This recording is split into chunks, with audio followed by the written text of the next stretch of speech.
The group of pilgrims, led by Yudhishthira and his companions, arrived at Mount Gandhamadana, where they were caught in a heavy rainstorm followed by hail. The mountain streams swelled, trees were uprooted, and darkness spread across the sky. In the chaos, the group was split into 3 smaller parties. Dhammawa, Dhananjaya, and Sahadeva stayed together in one place. Bhima and Draupadi found themselves in another. And Vyasa, Nakula, and the other Brahmins gathered in a third. After the storm passed, the group reunited, but Draupadi fainted from exhaustion. The group quickly tended to Draupadi, laying her on a deer skin. Bhima fanned her with a large plantain leaf while Nakula and Sahadeva nursed her feet. Yudhishthira, overwhelmed with guilt, spoke tearfully.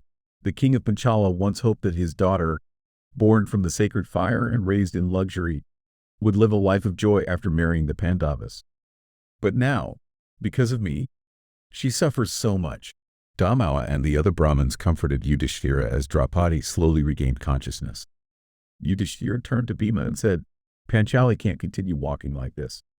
What can we do?" Without hesitation, Bhima called upon his Rakshasa son, Ghatothakesha. Instantly, Ghatothakesha appeared and Bhima asked him, "My son, your mother Draupadi cannot walk any further. Please carry her on your shoulders." Ghatothakesha agreed and offered to carry the entire group, while his followers would take care of the Brahmins. Ramasa, being a master of yogic powers, declared that he would travel through the air. The party eventually arrived at Badari, where they set up camp. They bathed in the sacred waters of the Ganges and admired the nearby mountains, including Mount Menaka, Mount Haranya, and Lake Bindu. They stayed there for 6 days, enjoying the serene environment.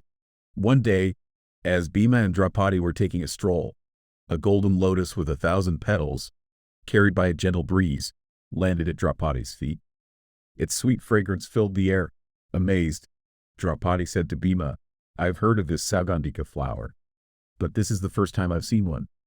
It's so beautiful. Let's grow these golden lotuses in our garden. Can you bring me more of these flowers?" She excitedly showed the flower to Yudhishthira. Determined to please Draupadi, Bhima grabbed his bow and arrows and set off to find more of the fragrant flowers, heading in the direction from which the sweet smell had come. Undeterred by the dangers of the wild terrain, Bhima embarked on his quest. Along the way, he playfully fought with wild beasts, hurling them against one another, to the amusement of celestial maidens who had gathered in the mountain's hidden valleys to watch the mighty warrior. As Bhima roared loudly, the water birds nearby scattered in fear. Soon after, he spotted a lake surrounded by banana trees. He decided to take a bath before continuing his journey. As Bhima moved ahead, he came across an old monkey lazily lying across the path, seemingly unaware of Bhima's approach. The monkey blocked the way, refusing to move. Annoyed, Bhima tried to scare the animal with a loud roar, but the monkey barely opened its eyes and said, "Why disturb an old creature like me without any reason? As a human, you should show kindness to animals, not cruelty. Besides, this is the farthest you can go. If you're determined, you can try to jump over me." Bhima found the monkey's words amusing and replied, "I'm not afraid of crossing limits. I can easily leap over you, just like the mighty Hanuman who once crossed the vast ocean with a single jump. I am Bhima, the son of the wind god, making me Hanuman's younger brother. Out of respect for our shared lineage, I won't leap over you." The monkey responded, "It's good to know you're the son of the wind god. I appreciate your consideration, but I am too old to move. Please, gently lift my tail aside and pass through."